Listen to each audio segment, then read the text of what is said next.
흔히 데이터 센터 하면 전기를 엄청나게 쓰는 전기 먹는 하마로 알려져 있잖아요.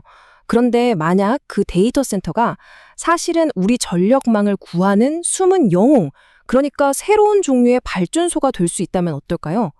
오늘 바로 이 역설적이면서도 아주 흥미로운 이야기를 한번 제대로 파헤쳐 보겠습니다.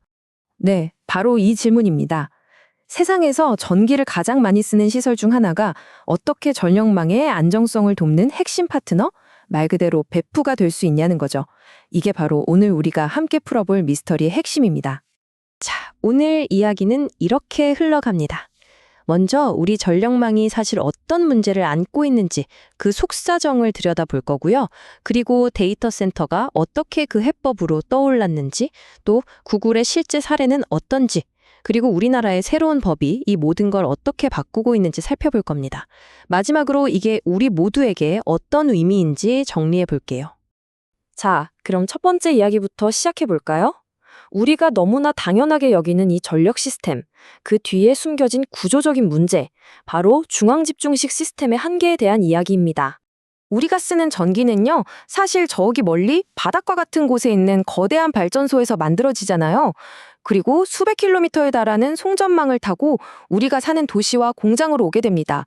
이게 쓰는 양과 만드는 양이 진짜 1초의 오차도 없이 딱 맞아야 하는 엄청나게 정교한 균형 잡기 게임 같은 거예요. 근데 이 오래된 방식에는 아주 명확한 한계가 있습니다. 여기 보시는 것처럼 문제가 한두 개가 아니죠. 송전선을 짓는 데는 돈이 어마어마하게 들고, 또 우리 동네에 송전탑 들어온다고 하면 사회적 갈등도 엄청나죠.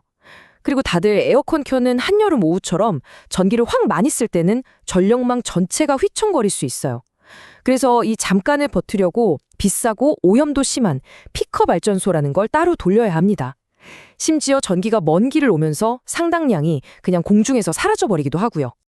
자, 그런데 여기서 정말 재미있는 반전이 일어납니다. 문제의 원인으로 지목되던 바로 그 거대한 에너지 소비자가 어떻게 해결의 열쇠가 될 수 있었을까요? 그 비밀은 바로 수요 반응이라는 개념에 숨어 있습니다. 이게 뭐냐면 전력망이 지금 너무 힘들어, 전기 좀 아껴줘 하고 신호를 보내는 거예요. 그럼 데이터 센터 같은 대규모 사용자들이 그 신호를 받고 오케이 하면서 자발적으로 전기 사용을 줄이거나 나중에 써도 되는 일은 좀 한가한 시간으로 미루는 거죠. 그러니까 발전소를 더 짓는 게 아니라 수요를 스마트하게 조절해서 균형을 맞추는 겁니다. 이게 좀 복잡하게 들릴 수 있으니까 아주 쉬운 비유를 하나 들어볼게요. 전력망을 자동차들이 쌩쌩 달리는 고속도로라고 한번 생각해 보세요. 그럼 전기는 그 위를 달리는 자동차가 되겠죠? 자, 한번 상상해 보세요. 퇴근 시간처럼 모두가 전기를 쓰는 피크 타임이 되면 고속도로에 교통체증이 딱 생기는 겁니다. 꽉 막히는 거죠. 바로 그때 전력망에서 신호가 딱 와요. 그럼 데이터 센터는 똑똑한 교통 관제센터처럼 움직입니다. 지금 당장 급하지 않은 일, 예를 들어 인공지능을 학습시키는 아주 무거운 작업 같은 대형 트럭들을 쌩쌩 비어있는 새벽 시간대 도로로 경로를 바꿔주는 거예요. 그럼 어떻게 될까요? 그렇죠. 막혔던 고속도로가 시원하게 뻥 뚫리면서 전력망 전체가 안정되는 겁니다. 정말 기가 막힌 비유죠? 구글이 바로 이 포인트를 정확하게 짚어냈습니다. 수요 반응은 우리 데이터 센터를 전력망의 귀중한 자산으로 만들어줍니다. 이 말은 이제 데이터 센터가 그냥 전기를 소비만 하는 존재가 아니라 전력망의 안정성을 지키는 핵심 파트너, 즉 하나의 자산이 되었다는 공식 선언인 셈이죠. 자, 그럼 이게 그냥 이론뿐인 얘기냐? 절대 아니죠. 이 놀라운 아이디어가 현실에서 어떻게 구현되고 있는지 구글의 아주 거대한 실험을 통해서 한번 확인해 보겠습니다. 구글이 이 수요 반응을 통해서 확보한 용량이 무려 1기가와트입니다. 1기가와트.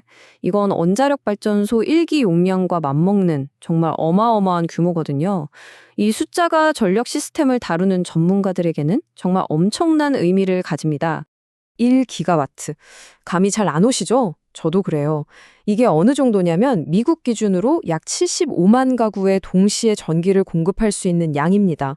그러니까 웬만한 대도시 하나를 통째로 밝힐 수 있는 전력을 필요할 때마다 아껴 쓸 수 있는 유연한 자원으로 바꿔버린 거죠. 그리고 이게 구글 혼자서 짠 하고 한 게 아니에요. 여기 보시는 것처럼 미국 전역에 있는 여러 전력 회사들이랑 손을 잡고 각 지역 상황에 딱 맞는 전략을 짠 겁니다. 어떤 곳에서는 전력망을 안정시키는 게 목표고 또 다른 곳에서는 신재생 에너지랑 보조를 맞추는 게 목표고 아주 구체적이고 다양하죠. 그럼 도대체 어떻게 서비스에 아무런 영향을 주지 않으면서 이걸 가능하게 할까요? 비밀은 바로 여기에 있습니다. 구글의 소프트웨어가 지금 당장 처리하지 않아도 되는 작업, 예를 들면 AI 모델을 훈련시킨다거나 하는 전기는 엄청나게 쓰지만 시간은 좀 덜 급한 일들을 똑똑하게 골라내는 거예요. 그리고 그걸 전기요금이 싸고 전력망이 한가한 시간대로 슬쩍 옮겨서 처리하는 거죠. 자, 이런 멋진 기술이 있어도 이걸 뒷받침해주는 법이나 제도가 없다면 사실 무용지물이겠죠? 이제 시선을 우리나라로 한번 돌려보겠습니다. 이 모든 변화를 가능하게 만드는 아주 중요한 법이 생겼거든요. 와, 이 그림만 보면 좀 복잡해 보이는데 이게 바로 미래 에너지 시스템의 청사진, 분산 에너지라는 겁니다. 핵심은 정말 간단해요. 예전처럼 저 멀리서 전기를 끌어오는 대신 우리 동네, 우리 집 옥상에 있는 태양광 패널처럼 사용하는 곳 바로 근처에서 에너지를 만들고 저장하고 소비하자는 거죠. 바로 이 그림을 현실로 만드는 법이 2024년 6월부터 시행된 분산에너지 활성화 특별법입니다. 이 법의 핵심은 크게 네 가지인데요. 특정 특화 지역에서는 기업끼리 직접 전기를 사고 팔 수 있게 되고요. 흩어져 있는 작은 에너지들을 IT 기술로 묶어서 마치 하나의 큰 발전소처럼 운영하는 가상발전소도 활성화됩니다. 그리고 바로 이거, 데이터 센터의 수요 반응 같은 수요 관리 사업이 드디어 정식 비즈니스로 인정받게 된 겁니다. 이게 정말 중요해요. 심지어 지역별로 전기요금을 다르게 할 수도 있게 됐고요. 자, 이제 거의 다 왔습니다. 마지막으로. 그래서 이 모든 변화가 도대체 누구에게 그리고 구체적으로 어떤 이익을 가져다 주는지 한번 깔끔하게 정리해봐야겠죠? 이건 정말 모두에게 이득이 되는 말 그대로 윈윈윈 게임입니다. 데이터 센터는 전기요금 아끼고 또 전력망을 도와준 대가로 새로운 수익까지 얻어요. 전력망을 운영하는 쪽은 비싼 발전소를 더 짓지 않고도 안정성을 확보할 수 있죠. 그럼 우리 같은 일반 시민들은요? 전기요금 인상 압박이 줄어들고 갑자기 전기가 나가는 대규모 정전 위험도 줄어듭니다. 그리고 마지막으로 환경에도 좋죠. 오염을 일으키는 낡은 화력발전소를 덜 돌려도 되니까요. 혹시 이 내용을 듣고 계신 분 중에 기업 실무자분이 계시다면 이거 우리 회사도 할 수 있나 싶으실 거예요. 방법은 생각보다 간단합니다. 먼저 우리 회사에서 어떤 작업이 좀 덜 급하면서 전기를 많이 쓰는지 찾아보세요. 그리고 전력회사나 수요관리 사업자에게 연락해서 프로그램에 참여하는 겁니다. 마지막으로 이걸 자동으로 처리해줄 똑똑한 소프트웨어를 도입하면 끝! 비용도 아끼고 새로운 수익도 만들 수 있는 거죠. 미래의 에너지 시스템은요, 결국 인공지능이 지휘하게 될 겁니다. 똑똑한 에너지 관리 소프트웨어, 즉 EMS가 실시간으로 전기의 생산부터 저장, 소비까지 모든 흐름을 최적화하는 거죠.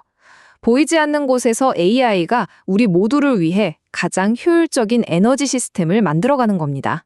데이터 센터가 실험 개념의 발전소가 된 것처럼 앞으로 AI가 전력망을 완벽하게 컨트롤하는 시대가 오면 과연 어떤 거대한 에너지 소비자가 우리를 놀라게 할 차세대 발전소로 변신하게 될까요?